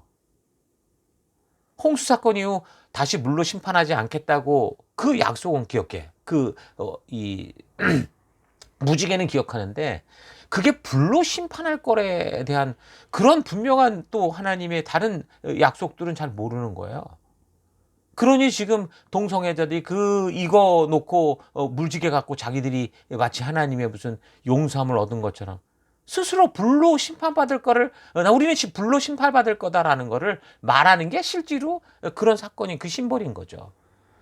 그러니까 이런 하나님의 심정을 모르고 그저 허허실실 내가 좋은 도로 해주신 하나님으로만 알고 있다면 아직 그건 어린 신앙이거나 다른 신앙이 아니라 우상 숭배일 가능성이 많아요. 몇십 년을 교회를 다녀도 신앙이 철딱선이 없는 어린애 같아서 자기중심적이고 극히 우상적이고, 그러니 뭐 하나님이 아프든 말든 슬퍼하든 진노하든 이거 상상도 못하는 거죠. 그냥 나만 복 받고 내가 지금 필요한 것을 채워주면 돼, 이런 식으로. 신이 왜 아파? 신은 전능한 분인데, 이런 식으로 그냥 그렇게 생각하고 그런 신앙생활을 해온 거예요. 여러분, 하나님이 어떤 분이신지를 바르게 알아요. 이 성경을 읽어가는 굉장히 중요한 핵심입니다. 하나님을 경노하게 해서 진노를 풀 수 없는 삶을 사는 이 므낫세, 결국 이로 인해 결국 그 나라가 결국은 멸망으로 가는 이런 삶 살아가서는 안 됩니다. 또한 히스기야 왕은 어땠어요? 어거지 생떼 쓰는 삶 아닙니까? 때가 되어 하나님이 부르실 때 이제 그만 세상 정리하고 와라 그러면 모세처럼 그냥 가면 되는데 억지로 그냥 하나님 붙들고 생명 연장시켜달라 그래가지고서 그 연장 받았어요. 그러면 그렇게 주어진 인생 가지고 더 빗된 인생이 돼서 하나님의 하나님 되심을, 그 살아계심을 온 열방과 온 민족과 온 백성들에게, 자녀들에게 전했어야 되는데, 히스기야 왕은 그렇게 기적적으로 생명을 연장받은 지 6년도 되지 않아서 아까 말한 것처럼 12살밖에 되지 않는 아들에게 왕권 넘겨버리고, 그리고 교육도 제대로 하지 않고, 그래서 결국 나라가 완전한 패망의 길로 가는 그런 일들을 벌이고 마는 거예요. 그렇게 보면 어쩌면 남유다가 패망하는 이런 시기가 결정되는 어떤 가장 큰 터닝 포인트는 므낫세보다도 히스기야였을 가능성이 많다는 거죠. 아버지로서 아들 므낫세로 하여금 이 죄악의 흐름에 역행하고 말씀의 길로 돌이키는 삶을 살도록 훈련하지 않으니까 나라 전체의 문화와 흐름이 이제 아주 세상으로 흘러가게 된 거예요. 이중적이 돼버리는 거죠. 나만 아니면 돼, 이런 식이 돼버리니까 그냥 그렇게 이제 교회가, 그들의 이제 이 성전이, 그들의 나라가 그렇게 흘러간 거예요. 근데 거기다가 이제 므낫세가 이제 아들이 왕이 돼서 죄악의 가속도를 추가해 버리니까 죄악의 가속도가 확 붙어가지고서 이제 그 손자 요시아가 바르게 해보려고 그렇게 막 애써도 이미 그 흘러가 버린 죄악의 습관과 태도의 흐름을 돌이킬 수 없는 상태가 됐다라는 거, 그 얘기를 하는 거예요. 여러분 히스기야처럼 하나님께 순 어거지 써가지고 생떼 써가지고 하나님 생각이 아니라 자기 고집대로 응답받는 그런 기도, 여러분 그건 뒤끝도 좋지 않고 사실 하나님의 응답이 아닐 수도 있어요. 그런데 우리 한국교회의 경우 그런 식의 기도는 하나님 앞에서 안 된다, 이건 아니다라, 이걸 가르치지 않아요. 오히려 그렇게 기도해라, 그렇게 응답받는 거다, 이렇게 가르쳤죠. 그러니까 성도라는 사람들이 인생은 개떡같이 살면서 도대체 변하지 않으니까 뭐 목사들 입장에서 이렇게라도 변하면 좋겠다 싶어서 세상에서 그냥 개판 치느니 교회에 와서 그래도 읽다 보면 기회가 있겠지, 이런 마음 때문에 그랬는지는 몰라도 그냥 무조건 생떼 쓰고 주여 부러지면 뭐 돈 많이 바치면 막 믿습니다 그러면 이제 하나님이 줄 거야, 이런 식으로 가르치는 것 같아요. 그래서 그 결과 성도들이 하나님을 다 자신들이 생각해로 움직이는 그런 존재라고 생각한 거죠. 그러니까 금송아지로 착각하라는 거예요. 왜 기도를 열심히 합니까? 우리가 하나님의 진심을 안다면 왜 우리가 그렇게 기도 안에 기도만 이렇게 갖고 매달릴까요? 진심을 안다면 그렇지 않아도 되잖아요. 하나님과의 대화요, 삶이 하나님과의 관계인데. 근데 그렇지 않으니까 하나님을 움직일 수 있다고 생각을 하니까 그렇게도 기도에 집착하는 거 아닙니까? 자, 그러니까 도대체 삶을 변화시킬 생각은 안 하고 자기 마음대로 살면서 그러니까 기도 한번 빡세게 하고, 한마디로 소나무 뿌리 뽑으면 뭐 은혜 받는다, 그러니까 이런 식으로 그게 무슨 대단한 신앙이라고 하는데 사실은 신앙 요행 심리죠. 그런 것만 배웠던 거예요. 여러분 신앙을 살아가면서, 말씀을 살아가면서 여러분 요행을 바라지 마시고 기적과 표적을 바라지 마시고 하나님의 말씀대로 묵묵히 실천하는 그런 삶을 하루하루 살아감으로, 그래서 말씀에 깊이 뿌리박은 그런 영혼의 정말 건강한 나무들이 되기를 바랍니다. 요시아가 그런 삶, 말씀대로 실천하는 삶을 살았던 거죠. 그래서 이 요시아는 그 징조 할아버지 그 히스기야처럼 뭐 울고 불고 떼써서 막 뭐 이거 달라 저거 달라 뭐 변신시키려고 하지 않았고, 말씀을 듣고 깨달은 대로 그대로 실천하며 사는 백성이었어요. 하나님이 이렇게 약속하셨다, 말씀하셨다 그러면 그대로 사는 사람이었다라는 거죠. 그래서 진정한 간증이 그런 거예요. 무슨 요란한 뭐 기적을 경험한 걸 말하는 그런 게 아니라고요. 요시아 왕처럼 말씀을 듣고 깨닫고 그대로 나를 변화시키며 살아가는 거, 그런 하루하루의 삶이 진정한 간증의 삶이라는 거죠. 히스기야가 죽을 병에서 살아난 것 같은 그런 기적적인 간증은 듣기에는 좋은지 모르지만 대부분 신앙의 요행과 어거지만 부를 뿐이에요. 비록 큰 변화가 보이지 않아도, 당장은 변화가 보이지 않아도 하나님이 살아계시고 신실하심을 믿고, 그래서 하나님의 말씀이 이렇다 하는 걸 아니까 그 말씀대로 하루하루 살아가는 삶, 이게 바로 하나님이 원하시는 진정한 믿음의 삶인 것 잊지 마십시오. 자, 그런데도 참 아쉽게도 이렇게 아까운 사람은 오래 살지 못하고 먼저 가요. 그 당시 이제 세계 정세의 흐름이 아수르가 휘청휘청거릴 때라고 그랬는데, 아수르가 이제 바벨론의 공격으로 이제 쇠퇴하는 그런 시기였잖아요. 그래서 아수르는 바벨론에게 패해서 니느웨를 빼앗겼고 하란으로 물러가 있었을 때인데, 이집트의 도움을 청해서 다시 이제 역전을 하려고 했던 거죠. 그래서 이제 이집트 왕 바로 그 느고가 이미 그 BC 616년에 바벨론에게 그 연합군으로 패한 적이 있었잖아요. 아수르를 도와서 그 가다가, 그랬는데도 또 이제 도우러 올라가는 거죠. 이런 식이 요시아 왕이 이제 이렇게 볼 때 늘 자신을 괴롭혔던 민족이 아수르잖아요. 아수르가 곧 멸망할 것 같은데, 그런데 이집트가 그 풍전등화의 아수르를 돕겠다고 하니까 이제 그거를 저지하려고 했던 거예요. 그래서 군대를 이끌고 무기토에서 이집트 군대를 막아서다가 거기서 죽습니다. 그러니까 요시아가 그렇게 8살의 왕이 돼서 그렇게 신실하게 31년을 치리했으니까 39살, 그러니까 부록도 넘기지 못하고 그렇게 죽게 됩니다. 그렇게 이제 무기토 전투에 요시아 왕이 이제 나갈 때, 이제 그 전쟁에 나가니까 그 아들 여호아하스를 섭정 왕으로 이제 세웠던 거죠. 요시아에게 역대상 3장을 참고하면 4명의 아들이 있었어요. 요하난, 엘리야김, 뭐 시드기야, 살룸, 이런 사람. 근데 막내인 살룸, 여긴 다른 인물 여호아하스라고 그랬는데 같은 인물이거든요. 근데 왜 이 사람, 이 막내를 왕으로 세웠는지 확실치는 않아요. 그러니까 요시아의 아들이 누군지 그리고 누가 형인지 혼돈이 있기는 있는데 여러 가지 성경의 정황을 살펴보면 요시아의 아들들은 여호야김, 여호아하스, 시드기야. 그리고 이제 여호아하스가 이제 아까 말한 다른 별칭, 살룸의 다른 별칭이고요. 그러니까 어찌됐든 집중할 것은 그 위대한 요시아의 놀라운 업적을 뒤이은 여호아하스는 아버지 요시아 왕의 그런 노력을 보고서도 왕이 됐을 때 불과 3개월을 집권을 했을 뿐이거든요. 근데 그 열왕기 기자는 뭐라고 말하냐? 여호와 앞에서 악을 행했다. 그렇게 말합니다. 그러니까 요시아의 아들들이 어머니가 다 다른 이유로 인해서 아마도 여호아하스도 어머니로부터, 그러니까 뭔가 신앙의 노선이 다른 어머니로부터 바른 신앙 교육을 받지 못했던 거죠. 그러니까 이제 아버지 요시아를 죽인 애굽왕 그 바로 느고가 이 갈그미스 전쟁에서 결국은 바벨론에게 패하고 돌아오는 길에 통치 3개월밖에 안 된 이 여호아스를 잡아가요. 그래서 하맛 지역의 림나에 가두어 버리고 예루살렘의 왕이 되지 못하게 합니다. 그리고 이제 이집트로 이제 패배하고 돌아갈 때 이집트로 갈 때 끌고 갔는데 이 사람은 거기서 돌아오지 못하고 죽게 돼요. 그리고 이제 이집트는 친 이집트 정부를 세우죠. 요시아 아들 중에 엘리야김이라는 사람을 왕으로 세워요. 그의 이름도 사실 엘리야김인데 여호야김으로 이름을 바꿔 불러버린 거죠.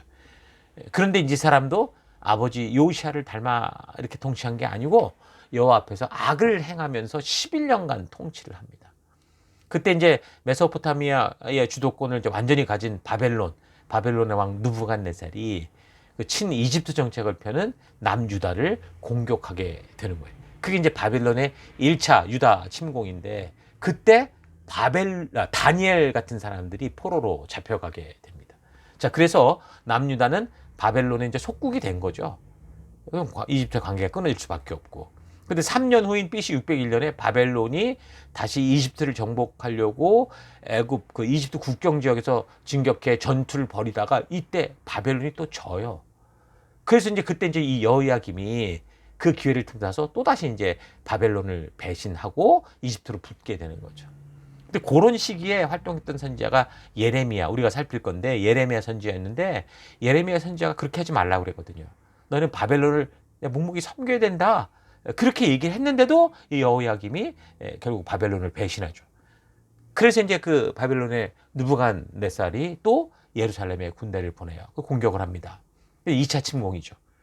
근데 이 전장에서 이제 여호야김이 죽고 그 바람에 이제 그의 아들 여호야긴 이 사람이 이제 왕위를 대신합니다.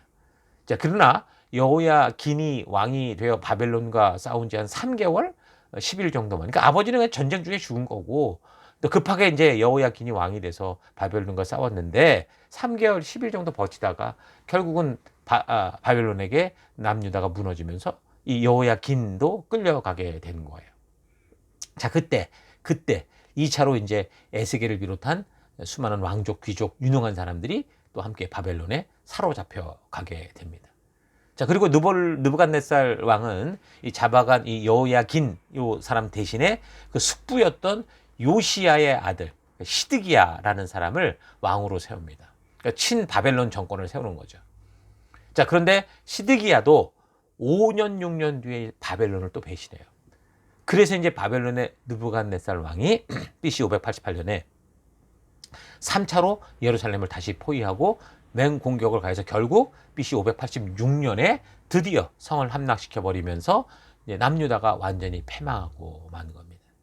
그래서 그때 이 시드기야 왕은 눈앞에서 아들들이 죽는 걸 봐요. 그리고 자신의 눈이 뽑히고 사실의 결박이 돼서 바벨론으로 끌려가게 돼. 거기서 죽게 됩니다. 그때 이제 이 남유다 도시는 물론이고 하나님의 성전 예루살렘까지 모두 불타 없어져 버리고 말았죠. 자, 이게 여러분 남유다의 마지막 역사예요. 그 하나님이 그 죽음의 이집트에서 건져내서 그 시내산에 약속했던 그 약속 백성들의 마지막이었어요. 그래서 오늘 이제 이렇게 남유다의 멸망의 사건까지 우리가 살폈는데 이거는 시내산에서 맺은 언약 백성들이 다 파괴되고 파멸돼서 이제 어떻게 된 거예요? 그러면 하나님과 언약을 지켜갈 민족이 없어진 상태를 지금 보여주는 거예요. 굉장히 심각한 상태인 거죠. 자, 그렇다면 하나님이 맺으신 그 하나님 나라의 언약을 지킬 이런 나라와 민족이 없어지니까 그럼 이 언약이 파괴되고 없어졌느냐? 끝났느냐? 절대 그렇지 않죠. 이미 우리가 살핀 대로 하나님께서 이제 그의 나라를 직접 이끌어 가시게 되는데 이제 그런 역사가 이제부터 우리가 계속 나가게 되는 역사들입니다. 자, 이런 사실 이 역사의 흐름 잊지 마시고요. 자, 그래서 다음 주부터는 계속해서 이 패망의 시대의 즈음에서 등장하는 그런 선지자들의 글들, 그리고 이제 이어지는 이런 시간들, 이 역사가 어떻게 가는가, 그 시대를 바라보는 하나님의 심정이 어땠는가, 구체적으로 계속 살펴나가도록 하겠습니다. 자, 오늘 때 들은 말씀을 가지고 이 남유다의 마지막을 살폈는데 잠시 묵상하며 함께 기도하겠습니다. 다 같이 묵상하십시다. 예, 우리가 성경의 역사를 바르게 살펴가면서 알게 되는 것은 이 역사가 하나님의 계획대로 움직인다고 보기보다 자꾸 사람들의 어떤 자유의지적인 결정에 의해서 흘러가고 있다는 걸 알게 됩니다. 자, 근데 그럼에도 불구하고 이 역사는 하나님과 상관없이 흘러가 버리지 않고 하나님의 계시의 말씀, 이미 말씀하신 그 하나님의 뜻만이 영원하고 결국은 하나님이 말씀하신 대로 이 역사가 흘러간다. 그러니까 그 길을 벗어났던 사람들로 인해 빗나가는 것 같으나 그냥 빗나가서 그들은 또 다른 곳으로 영원한 죽음으로 갈 뿐이고 하나님의 그 약속하신 역사만이 흘러간다라는 거죠. 그래서 성도들이 믿는 바는 하나님의 정의가 이 땅 가운데 실천되는 것이 비록 내가 그렇게 순종하며 살 때 내 세대 속에서 그게 벌어지지 않을지 몰라도 결국 우리는 영원한 천국, 하나님의 그 영원한 나라에서 반드시 이게 이루어지고 그 나라만 영원하다라는 걸 보게 될 겁니다. 여러분, 이런 믿음을 가지고 오늘을 살아가야 돼요. 하루하루 살면서 신앙의 요행 심리를 바라지 마십시오. 진심으로 말씀을 들을 때 우리의 영혼으로 깨닫게 해주시는 성령님의 살아계심을 믿고 그래서 그 말씀대로 순종하는 믿음으로 살아야 돼요. 진정한 간증은 그래서 말씀대로 살아가는 일상인 거예요. 하나님의 보호는 그 말씀대로 순종하는 사람들 가운데 있다고 분명히 말하고 있잖아요. 이게 하나님의 약속이었잖아요. 그래서 기적이 마술처럼 막 생겨서 내가 원하는 대로 이 세상이 이리 펼다 저리 펼다 이런 게 아니고요. 어떤 상황과 환경이 다가와도 우리는 살아계신 하나님을 믿고 그분이 나를 이렇게 부탁하신 걸 알기에 하나님 말씀대로 믿음으로 서가는 거, 이게 진정한 신앙이다라는 거 여러분 절대 잊지 마십시오. 역사는 흘러갑니다. 그리고 우리의 삶은 흔적으로 남게 되죠. 자, 그래서 열왕기의 내용들을 통해서 이런 이 역사의 흔적들을 보면서 바로 나의 그 역사를 좀 되돌아보시고 앞으로 지금 내가 만들어갈 역사를 어떻게 만들어갈까, 이걸 믿음으로 어떻게 써갈 수 있을까 바르게 좀 고민하는 그런 시간들 되기를 바랍니다. 그래서 이 시간 우리 들었던 말씀을 또 생각하시면서 남유다의 그 결국 불순종으로 인한 멸망을 바라보시면서 우리가 정말 진정으로 회개할 것을 회개하고 돌이킬 것을 돌이키고 결단할 것을 결단하는 기도를 함께 나누길 바랍니다. 첫 번째, 하나님, 므낫세처럼 하나님을 분노케 하는 삶이 나에게 있다면 그 잘못을 깨닫게 해 주옵소서. 나의 고집과 욕심을 회개합니다. 하나님, 용서하여 주옵소서. 히스기야처럼 뭔가 억지로 내가 원하는 대로 자꾸 하려고 하는 그 신앙의 습관이 있다면 하나님, 그 또한 하나님 회개합니다. 용서하여 주옵소서. 내 욕심대로가 아니라 하나님의 뜻대로 말씀대로 살아가는 하나님 요시아 왕 같은 그런 길 걷기 원합니다. 그걸 기도하시고, 또 하나는 더 하나님 신앙의 요행을 바라는 게 아니라 하나님 말씀대로 묵묵히 살아가는 뿌리 깊은 그런 나무가 되기를 소망합니다. 우리 다 같이 우리 든 말씀을 생각하시면서 함께 잠시 기도하겠습니다. 기도하십시다.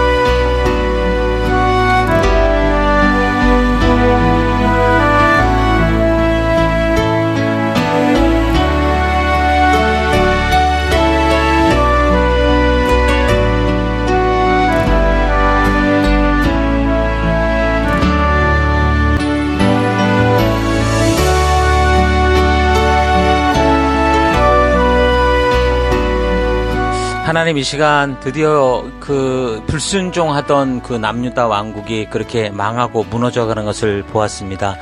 하나님 이것이 남의 얘기가 아니라 그렇게 구원받고 약속 가운데 있는 나의 이야기일 수 있다는 사실을 기억하며 하나님 주님 앞에 바르고 온전한 믿음의 길 걷기를 하나님 결단합니다. 므낫세처럼 하나님을 분노케 하는 삶이 나에게 있다면 그 잘못을 깨닫게 하여 주옵소서. 나의 고집과 욕심대로 나의 만족과 유익만을 위해 살아온 삶을 회개합니다.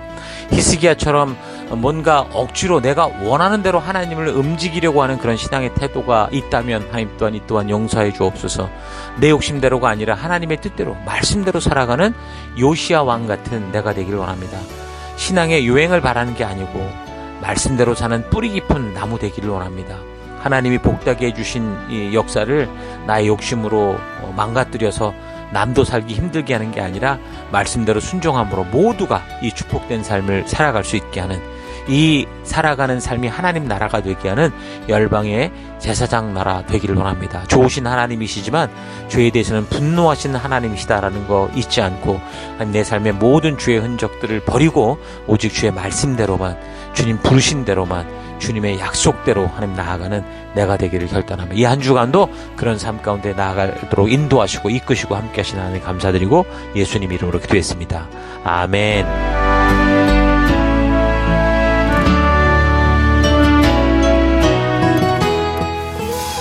Through you, I can do anything.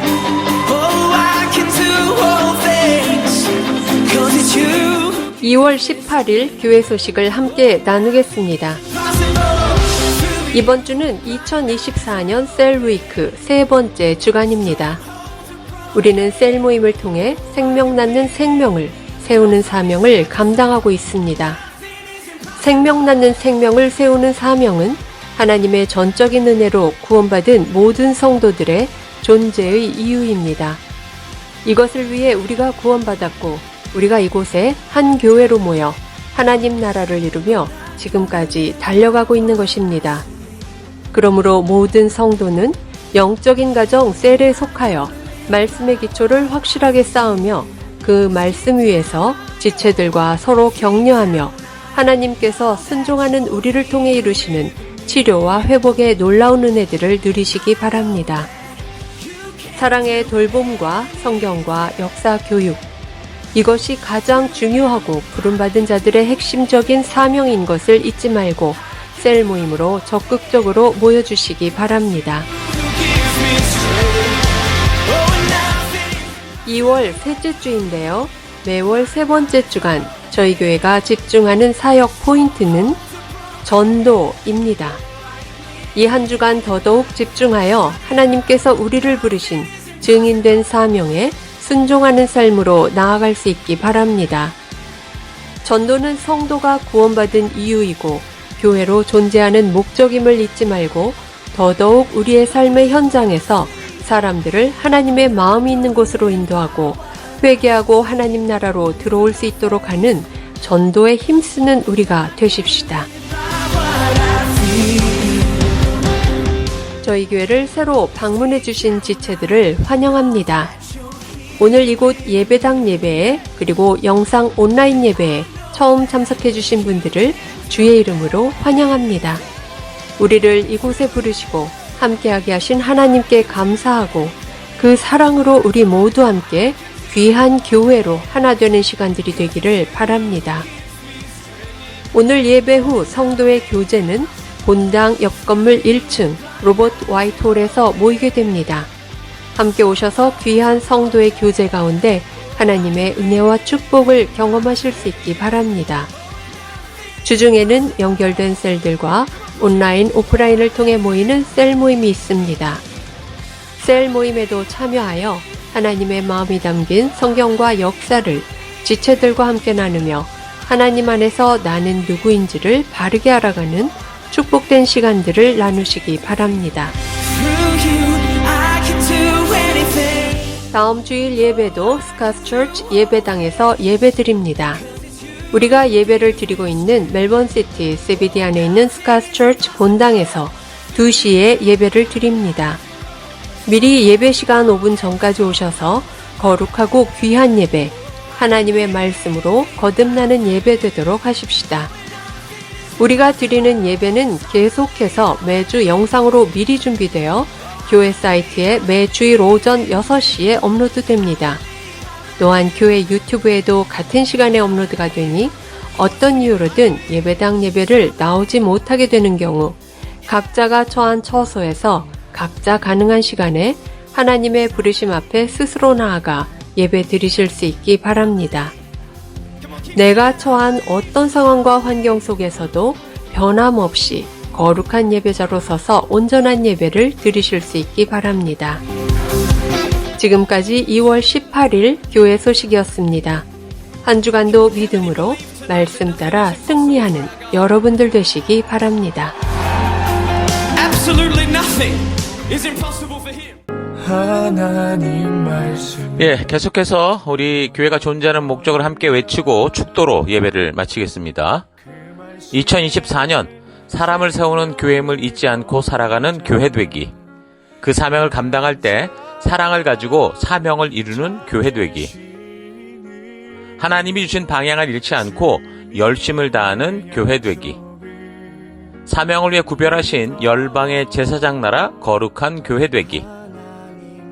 어떤 상황과 환경 속에서도 하나님의 말씀대로 용기 있게 순종하는 교회 되기. 아멘.